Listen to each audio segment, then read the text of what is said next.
અંતઃ પ્રવિશ્ય મમ વાચમિમાં પ્રસુપ્તાં સંજીવયત્યખિલ શક્તિધરા સ્વધામ્ના અન્યાસ્તહસ્તચરણશ્રવણાત્મગાદીન પ્રાણન્નમો ભગવતે પુરુષાય તુભ્યમ. ધર્માનુરાગી સજ્જન એવી માતૃશક્તિ પરમાત્માની અસીમ કૃપાથી આપણને સત્સંગનો લાભ મળ્યો છે. આજનો અધ્યાય 33 મંત્ર મૂર્તિ જપ પૂજા અધિકાર ભક્તિ પ્રવાહ, જેની પાછળ ઘણા લોકોના મતભેદ છે. અમુક કહે છે કે આને અધિકાર છે ને અમુક કહે કે આને અધિકાર નથી. જેમ કે ગાયત્રી મંત્રની અંદર સ્ત્રીને અધિકાર નથી એવું ઘણાનો મત છે, અને ઘણી બહેનો ગાયત્રીની ઉપાસક છે. વેદનો અધિકાર નથી એવો અમુક લોકોનો મત છે, અને વેદો અત્યારે લાઇબ્રેરીઓની અંદર છે ને બધા લોકો વાંચે ત્યારે કોઈ એમ નથી કહેતા કોઈ તારો અધિકાર નથી તો વેદને ક્યાં મળ્યો? કારણ કે વેદ અધિકાર નથી આવું કહેનાર વ્યક્તિના પાસે પોતાની પાસે પુસ્તક હોય અને એક જ પુસ્તકો બજારમાં ન મળતું હોય તો પોતે અધિકાર પર રાખી શકે કે ના, આ હવે મારી પાસે છે એટલે મારો અધિકાર છે, બીજાનો અધિકાર નથી. ત્યાં સુધી તો અધિકાર એની પાસે રહે.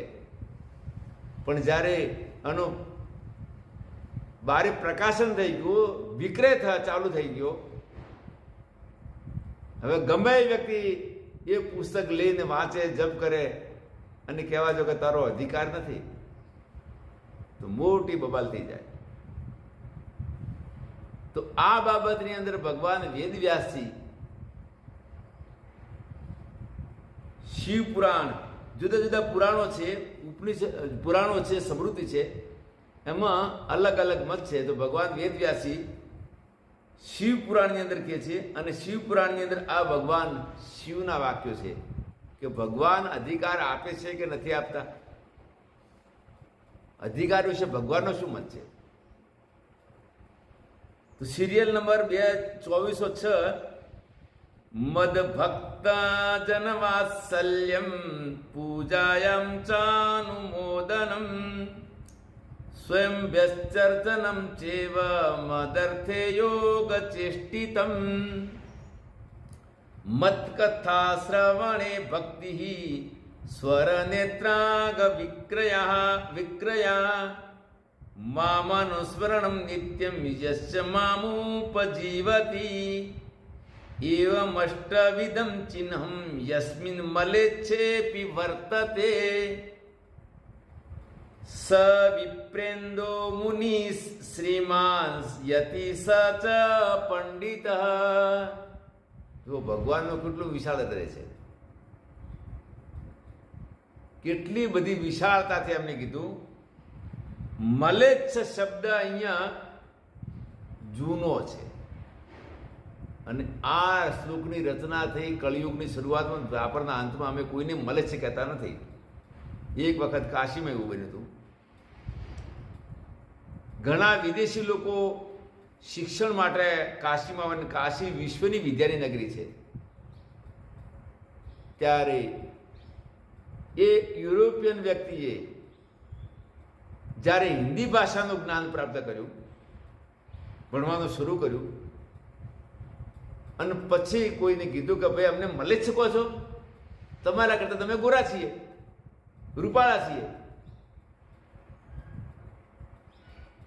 એટલે આ પ્રકારના જે શબ્દ છે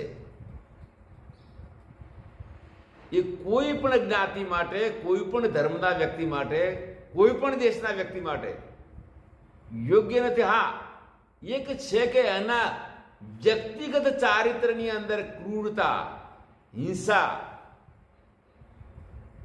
માનવતા વિરુદ્ધ હોય તો એને વ્યક્તિગત કહી શકો, એનો આરોપ જાતિ ઉપર લગાવી શકાય નહીં. કારણ કે એક જ જાતિમાં અનેક પ્રકારના લોકો હોય છે. એટલે એનો અર્થ હું એ કહું છું કે મલેચ્છ શબ્દનો અર્થ એ છે કે સહજમ કર્મ કૌંતેય, સદોષોપી ન ત્યજેત. જેનું જન્મથી જે સહજ કર્મ છે દોષવાળું, દોષયુક્ત કર્મની અંદર બતાવું છું કે ભાઈ બીજાની દ્રષ્ટિએ, એની દ્રષ્ટિએ દોષ નથી. જેમ કે અત્યારે પહેલા બ્રાહ્મણો પૂજા પાઠ કરતા, યજ્ઞો કરાવતા, એનું પુરોહિત પણ એમનું કહેવાતું. એટલે વર્ણાશ્રમ ધર્મની અંદર આપણે સનાતનની અંદર બ્રાહ્મણને શ્રેષ્ઠતા આપી.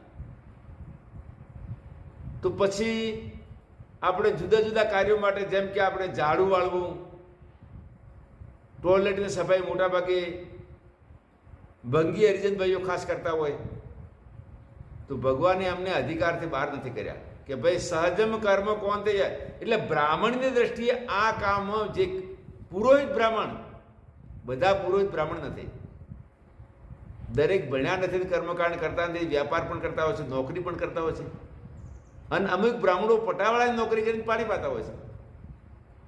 પણ એક વિદ્વાન બ્રાહ્મણ, જે યાજ્ઞિક અને વૈદિક બ્રાહ્મણની અપેક્ષા, એના કર્મથી આ જે ટોયલેટ સાફ કરવાનું કર્મ થોડું નીચું કહેવાય અને દોષવાળું કહેવાય. કારણ કે ફરી એ જ્યારે દિશા મેદાન જાય તો બીજી વખત એને અનુષ્ઠાનમાં બેસવું હોય તો સ્નાન કરી અને અનુષ્ઠાનમાં બેસી શકે, એના સિવાય બેસી શકે નહીં. તો ભગવાન એનો વિવેક કર્યો કે ભાઈ સહજમ કર્મ, આનું સહજ કર્મ છે. હવે પેલાની દ્રષ્ટિએ દોષવાળું છે, પણ એના માટે દોષવાળું નથી. કેમ કે ત્યજે, આ ત્યાગવાનું, અને એ ત્યાગે તો પછી બીજું કરે કોણ? એ પણ પ્રશ્ન છે. કદાચ એને એ કર્મ ત્યાગી દીધું તો કરે કોણ? બીજા અમુક ભાઈઓ મળેલા હરિજન પરિવારના, એમને કીધું, પોતે ચૂકે ધંધે લાગી ગયા હતા કે ભાઈ અમારા દાપ દાદાઓ પહેલા ચામડા ઉતારતા હતા. મૂચી ભાઈઓ બોલ્યા કે ભાઈ અમારા દાપ દાદાઓ ચામડા નતા ઉતારતા, પણ એ એના જોડાશીલતા હતા. હવે અમુક લોકો જ્યારે ચામડાનો પટ્ટો પણ બાંધતા નથી, અને કદાચ બાંધેલો હોય તો મંદિરમાં જવું હોય તો પેલા ઉતારી જાય. હવે એની જગ્યાએ જે વાણિયાનો વ્યાપાર છે, બ્રાહ્મણનો વૈદિક અનુષ્ઠાન છે, એ દ્રષ્ટિએ પેલા કર્મનો વિચાર કરો તો થોડું આનું નીચું કર્મ કહેવાય, પણ એનો ત્યાગ કરવો યોગ્ય નથી. ભગવાને ભક્તિમાં બધાને અધિકાર આપ્યો એટલા માટે કહે છે કે મલેચ્છ શબ્દનો લક્ષણાયતિક માર્ગ, કે જે લોકો આ રીતે આ પ્રકારની સેવા કરવાવાળા હતા, એની અંદર પણ આ ઉપર કહેલા 8 ગુણો મળી જાય તો એને વિદ્વાન પંડિત ગણજો. એની ઉપેક્ષા ક્યારે ન કરતો. હવે કયા કયા ગુણો? એટલે મલેચ્છ શબ્દનો અર્થ અહીંયા કોઈ હરિજનો માટે નથી, મૂચીભાઈઓ માટે નથી, ભંગીભાઈઓ માટે નથી. કારણ કે સંત રવિદાસ હરિજન સમાજમાં થઈ ગયા, અને ડાળીબાઈની સમાધિ આજે રામાપીરની સમાધિ પાસે છે. બધા જ લોકો એને નમસ્કાર કરે છે. એટલે સમજણ વગર કોઈ વ્યાખ્યાન આપે ને ઝેર પેદા કરે, એવું ક્યારે કોઈ ન કરતા. હવે ભગવાન પોતાના વિચારો રજૂ કરે છે. મદ ભક્ત જન વાત્સલ્યમ, મારા ભક્તોના પ્રત્યે પ્રેમ એક લક્ષણ. જો કે મત ઘણા છે અને કદાચ વધારે એથી પણ વધી શકે. મતભેદ અને એકતા, એકથી બીજા મતની અંદર ભેદ તો છે તો, અને એકતા પણ છે. મતભેદની એકતા કેવી રીતે? જેમ કે જૈન સંતો વાહનમાં બેસતા નથી, અમે વાહનમાં બેસીએ છીએ. જૈન મતની અંદર સ્નાનનો નિષેધ છે કે ભાઈ પાણીમાં જીવાત વધારે, તો સ્નાન ન કરું તો અમારે ક્યારેક 2 વખત 3 વખત પણ સ્નાન થઈ જાય. પણ હા, અમે જૈન મતને એક રીતે માની રાખીએ કે એ સ્નાન અમે બંને એટલા ઓછા પાણીથી કરીએ, મેલા ના રહેવાના. અને જૈન સંતો શ્વેતાંબર છે, કપડાં ઓછા પાણીએ ધોઈ નાખે. દિગંબરને તો કપડાં પહેરતા નથી ને કોઈ ધોવાનો સવાલ નથી, મોર પીંછીથી ખંજેરી નાખે. આ અમારો એમનો મતભેદ અને એકતા. બ્રહ્મચર્ય, એમનું બ્રહ્મચર્ય પણ ઠોસ છે, અમારામાં એના માટે એક છીએ. વળી માનવતાનો ઉપદેશ એ કરે છે, અમે પણ કરીએ છીએ. એમની આ પાસે આવનાર લોકો માનવ બને, અમારી પાસે માનવ બને છે. આ થઈ એકતા. એટલા માટે કે મદ ભક્ત જન વાત્સલ્યમ. બુદ્ધો મળે, જૈનો મળે, અમે જ્યારે મળીએ તો મતભેદ હોવા છતાં પણ એકબીજાને જોઈને ખુશ થઈએ, એકબીજાને પ્રણામ કરીએ. હવે એ પ્રમાણે જુદા જુદા મતવાળા આપણે અન્ય પણ મતો છે, જેમાં કબીર સંપ્રદાય છે, નિરોધ સંપ્રદાય, સત કેવલ, રાધા સ્વામી, આ બધા લોકો જ્યારે ભેગા થયો ત્યારે એમની અંદર માનવતા તો આવી ગઈ છે. મતભેદ છે પણ માનવતા તો છે જ. કારણ કે જે કોઈ મતમાં જોડાયેલો વ્યક્તિમાં શાંતિ, માનવતા અને ખરાબ કર્મથી બચે, આ બધાનો ઉપદેશ એક છે. એટલે જ્યારે પણ અલગ અલગ મતવાળા ભેગા થાય ત્યારે મતભેદ સાધારણ હોવા છતાં પણ માનવતા માટે એકબીજાને જોઈને પ્રેમ થવો જોઈએ. આ છે મદ ભક્ત જન વાત્સલ્યમ. એના માટે એવું છે કે ભાઈ વૈષ્ણવ મળે એટલે વૈષ્ણવથી વાત્સલ્ય કરીને શિવનો દ્વેષ કરવો. અમુક જગ્યાએ અમને મુસ્લિમના મૌલવી મળેલા અને પ્રેમપૂર્વક અમારી પાસે વાર્તાલાપ કરતા હતા, અને વાર્તાલાપમાં ઘણો અમારી એકતાની પણ વાત થઈ. એક વખત એમને કીધું કે તમારો ધર્મ જો કુટુંબ નિયોજનનો સ્વીકાર નથી કરતો તો અમારા ધર્મનો મંત્ર પણ સાંભળી લો. દશાશામ પુત્રના દેહી પતિ મેં એકાદશ કૃતિ. આ તો ઋગ્વેદનો મંત્ર છે ને, કેટલા યુગોનો છે. તમારા ધર્મ તો 1500 વર્ષ પણ નથી થયા. ત્યારે ચોરીની અંદર પુરોહિત કહેતા કે બેટી દશાશામ પુત્રના દેહી, હવે જાય છે 10 થી નીચે નથી રહેવાનું, 10 તો ઓછામાં ઓછો છોકરાને જન્મ આપવો પડશે. પતિ મેઘાદશમ કૃતિ, અને 11મો પતિ તારો રક્ષક. ને પછી મહાત્માને તો પછી પૈસા લાગતા નથી વચન કરવામાં. મહાત્માને વચન કરવામાં કોઈ પૈસા લાગે? ખુવાવડનો ખર્ચો આપવો પડે. મહાત્મા જયારે આનંદમાં આવી જાય એટલે સીધા જ બોલી દે કે અષ્ટપુત્રવતી ભવ. દીકરીઓના આશીર્વાદને પણ દીકરીઓ થાય છે, એટલે 8 દીકરા તો 7 દીકરીઓ પણ થવી જોઈએ ને. જો કે આજે કોઈ, હું માનું છું કે આ વર્તમાનની અંદર કોઈ બેનને આટલા બાળકો જન્મ આપવાની શક્તિ પણ રહી નથી. માટે 1944માં સંયુક્ત હિન્દુસ્તાન, અફઘાનિસ્તાન, પાકિસ્તાન, બાંગ્લાદેશનું 40 કરોડ જનસંખ્યા હતી, આજે 2 અરબ ઉપર પહોંચી ગઈ અને ખૂબ જ ગરીબી ભૂકાઈ ગયા. મૌલવીએ સ્વીકાર કર્યો કે સ્વામીજી આ વાત તમારી કેવી સાચી છે. કારણ કે એ પોતે પણ ભણ્યો તો નમાઝ પડે છે, રોજા કરે છે. આ માનવતા એટલે મદ ભક્ત જન વાત્સલ્યમ. પછી કોઈ પણ સંપ્રદાય, યુરોપનો હોય, અમેરિકાનો હોય, ફ્રાન્સનો હોય, જ્યારે કોઈ વ્યક્તિ ભગવાને ગીતામાં કે અપી છે સદુરાચારો, ગમે એવો પાપી પણ જ્યારે ભક્તિમાં લાગે તો એને પાપી ના કરતા સાધુ રેવ સમંતવ્યમ, એને સંત ગણજો. એટલે આ છે મદ ભક્ત જન વાત્સલ્યમ. પૂજાયામ ચાનુમોદનમ. અને જે પૂજા કરતો હોય અને મારું અનુમોદન કરતો હોય.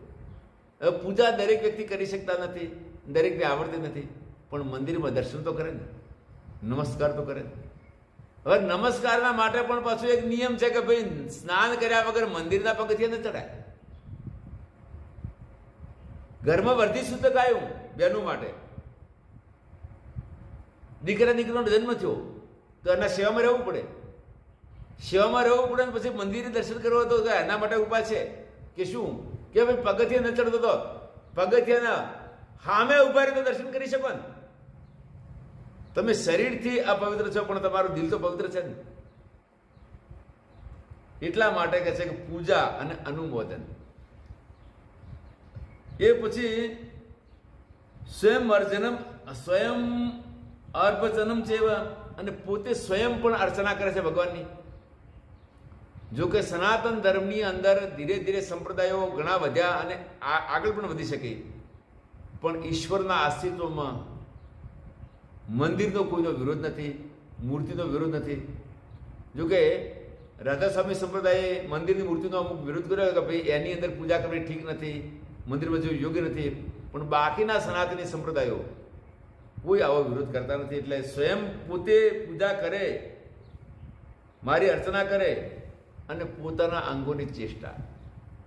અંગોની ચેષ્ટા એટલે ઘણી વખત કોઈ કીર્તન કરે તો કોઈ પાછું આરતી કરે, કોઈ અગરબત્તી કરે. આ બધી ભગવાનના માટે ચેષ્ટા.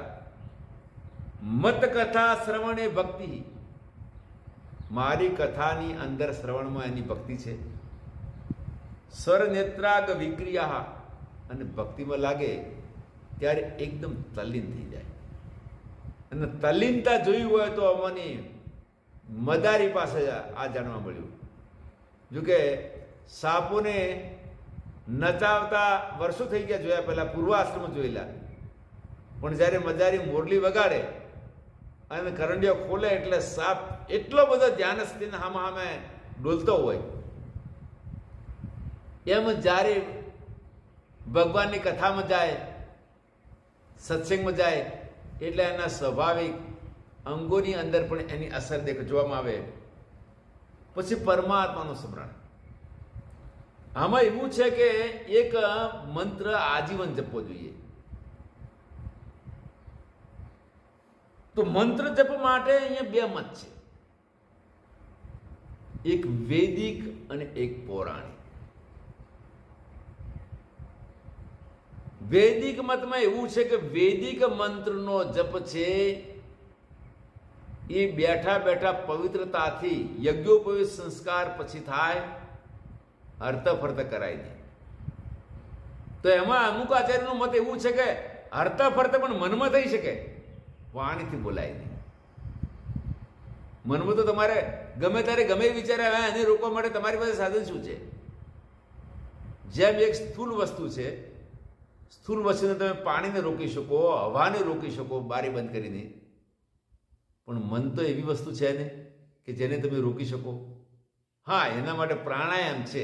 સ્વાત્મારામજીએ કીધું કે પ્રાણાયામ, અને પ્રાણાયામ તો કરો ત્યાં સુધી, છોડો એટલે પાછું ચાલુ. તો એના માટે પૌરાણિક મંત્રની અંદર એવું વિધાન છે, ઓમ સંપુટ છે, ઓમ મંત્ર નથી. જેમ નમઃ શિવાય 5 અક્ષરનો પંચાક્ષરી મંત્ર થયો, નમો ભગવતુ વાસુદેવાય 11 અક્ષરનો મંત્ર થયો, અને ઓમ એના અંદર સંપૂર્ણ છે. એટલે ઓમ નમો ભગવતે વાસુદેવ, ઓમ નમઃ શિવાય. હવે ઓમને છોડી અને આ મંત્ર તમે 15 દિવસે સ્નાન કરો તો પણ રાત દિવસ બધી અવસ્થામાં જપો, કોઈ દોષ નહીં. રામ રામ ગમે એટલો સમય કરો, બધી જાતિના, બધા વર્ણના, બધા દેશના લોકો જપી શકે. અને નિરંતર આવા જ્યારે જપ 4, 5 વાર કે 6 વાર થઈ જાય પછી જપવાની જરૂર નહીં પડે, એની મેળે જપાશે, જપાશે, જપાશે, જપાશે, અને પછી છેલ્લી અવસ્થામાં આ મંત્ર ચાલુ રહેશે. ત્યારે અંતકાળે જેવી મતિ એવી ગતિ. તો એના માટે કહે છે કે મામ અનુસ્મરણ, મારું સ્મરણ, અને મારા માટે પોતાનું જીવન. આવા આપણા ભારતની અંદર ધાર્મિક કર્મયોગીઓ ઘણી જગ્યાએ છે, અને ઘણી જગ્યાએ પોતાનું આખું જીવન સમર્પિત કર્યું. દાતાઓ પણ છે, પ્રચારકો પણ છે, અને અમુક યુવાવસ્થાથી લાગેલા. અને એમાં જો કે બધા સંપ્રદાયોની અંદર એક સંપ્રદાયની હું વિશેષ પ્રશંસા કરું છું, અને એ છે પૂજ્ય પાંડુરંગ શાસ્ત્રીનો સ્વાધ્યાય. એ સ્વાધ્યાય પરિવારવાળા કોઈ જગ્યાએ વિના નિમંત્રણે ગયા છે. જોકે આવું બધા સંપ્રદાયો માનવતાની વાત કરી છે, માનવતા આવી છે, અને એ માનવતાથી રાષ્ટ્રને ખૂબ મોટો લાભ થયો છે, અને લોકો સમૃદ્ધ અને સુખી થઈ ગયા. સ્વામિનારાયણ સંપ્રદાયમાં જેટલા જોડાણા એટલા લોકો વ્યસન મુક્ત બન્યા, ભક્તિવાળા બન્યા, સુખી થઈને આખા વિશ્વ, મોટાભાગના વિશ્વની અંદર જતા રહ્યા. અમુક ગરીબો એવા હતા કે જેને ભણ્યા નહોતા, પૈસા નહોતા, તો બિચારા અરબસ્તાનમાં મજૂરી કરવા ગયા, અને ભયંકર ગરમી, ત્યાં આગળ મજૂરી કરીને સારું મકાન બનાવ્યું, છોકરા યુરોપો ભણાયા, અમુક ઉદ્યોગપતિ બન્યા, તો અમુક લોકો મોટા ઓફિસર બન્યા. એટલે મારા માટે જેનું જીવન, પરમાત્માના જ્ઞાનના પ્રચાર માટે, અજ્ઞાનીને જ્ઞાન આપવા માટે જેનું આખું જીવન છે, સાથે સાથે આ પ્રકારના 8 પ્રકારના લક્ષણો બતાવ્યા છે. એ 8 પ્રકારના લક્ષણો લક્ષણ પ્રમાણાભ્યામ વસ્તુ સીધી ન્યાય દર્શન કહે છે. ત્યાં જાતિ ઉપર દ્રષ્ટિ ન કરતા, જેમાં દેખાય એની એમ કહે છે કે હે એવમ અષ્ટવિધમ મલેચ્છેપી અસ્મિન મલેચ્છેપી વર્તતે. એ કોઈ પણ જે જાતિનો વ્યક્તિ હોય, પછી આપણે વર્ણાશ્રમ ધનુ અનુસાર અમુકના કાર્યો મોટા અમુકના નાના, તો એને તમે શું ગણવાનો? સ વિપ્રેન્દ્ર મુનિ શ્રીમાન, એને મોટો વિદ્વાન ગણજો, એને ઋષિ ગણજો, એને શ્રેષ્ઠ બ્રાહ્મણ ગણજો. અને આ શ્લોકોની વ્યાખ્યા પહેલેથી હોય તો આજે આ દશા પણ ન હોય. સ યતિ સ પંડિત, અને સંન્યાસી ગણજો તમે. સંન્યાસીની અંદર 2 ગૃહસ્થો મેં જોયેલા જેમને ભેખ લીધો નતો, અને એમની નિષ્ઠા જોઈ હતી. મોટી ઉંમરે નિષ્ઠા જોઈ એટલે મેં કીધું ભાઈ એમને એમના સાધનનું ફળ મળી ગયું છે. અને ગીતાની અંદર 2 શ્લોકોની અંદર સંન્યાસીના લક્ષણ બતાવ્યું છે. ભેખની નિંદા ભગવાને કરી નથી, પણ કીધું છે કે આ લક્ષણ જેની અંદર ઘટે એ સંન્યાસી પછી ભેખધારી હોય કે ભેખરહિત હોય. જ્ઞેયમ સ નિત્ય સંન્યાસી યોન દૃષ્ટિના કાંક્ષીથી. એટલા માટે તમે જાતિ પછી વર્ણાશ્રમ આ બધું જોયા વગર આની અંદર ગુણ લક્ષણ જોજો, જેની અંદર મળે એવો એ વ્યક્તિ. અને એ વ્યક્તિનું લક્ષણ ન્યાય દર્શન અનુસાર વ્યક્તિમાં મળે, જાતિમાં મળતું નથી.